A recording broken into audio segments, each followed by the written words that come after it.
Hai teman-teman, di video ini saya akan membahas sebuah topik mengenai krisis ekonomi global. Apa saja yang akan dibahas pada topik ini? Yuk kita simak bersama. Latar belakang krisis ekonomi global yang sedang melanda Eropa dan Amerika memicu perlambatan suatu perekonomian dunia.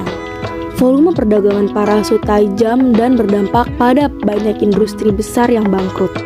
Situasi ini berdampak pada fundamental perekonomian dan memicu krisis ekonomi. Dengan terjadinya masalah pertumbuhan ekonomi yang terjadi di Eropa dan Amerika, maka harapan yang akan menjadi motor penggerak pertumbuhan ekonomi di dunia adalah Asia, di mana di dalamnya terdapat negara ASEAN. Perkembangan perekonomian suatu negara saat ini tidak dapat terlepas dari kondisi perekonomian global. Dan hubungan ekonomi antar negara sangatlah menjadi faktor penting yang berpengaruh terhadap perkembangan ekonomi setiap negara. Adapun beberapa faktor yang dapat mempengaruhi pertumbuhan ekonomi suatu negara.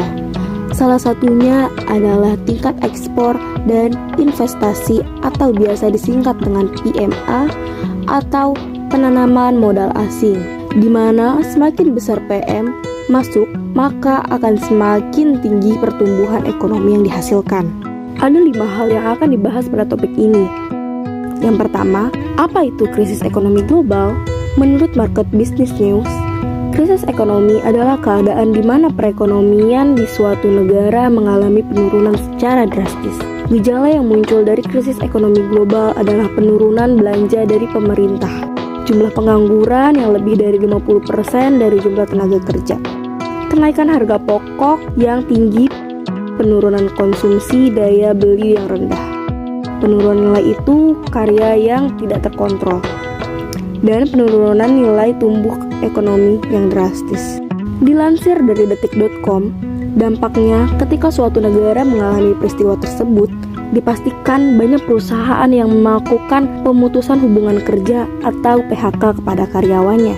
Hal tersebut dilakukan karena perusahaan tidak memiliki cukup uang untuk memberikan gaji kepada mereka. Pemerintah dipastikan akan kesulitan dalam memenuhi kebutuhan belanja negara. Ditambah lagi, masyarakat juga kesulitan memenuhi kebutuhan sehari-hari karena harga kebutuhan naik secara tajam.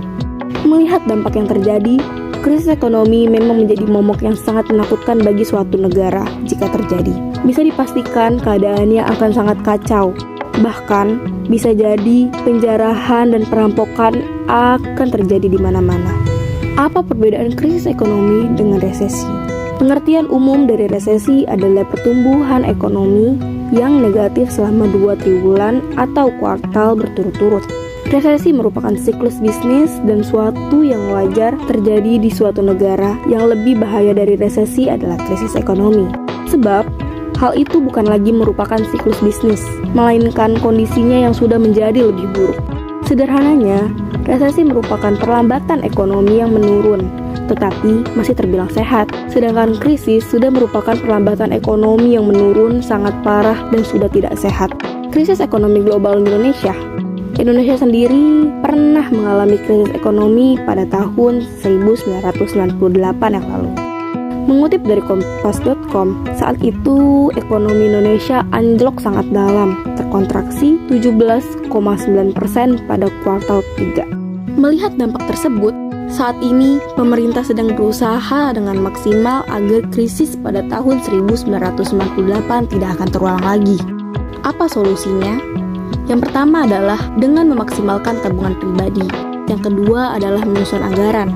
Yang ketiga adalah meminimalisir tagihan bulanan. Yang keempat adalah memanfaatkan aset non-tunai. Selanjutnya adalah melunasi hutang dan kredit. Dan persiapan menghadapi krisis yang terakhir adalah mengecek polis asuransi. Oke, itu dia tadi pembahasan mengenai krisis ekonomi global. Jika ada kata-kata yang salah, mohon dimaafkan, dan selebihnya terima kasih telah menonton.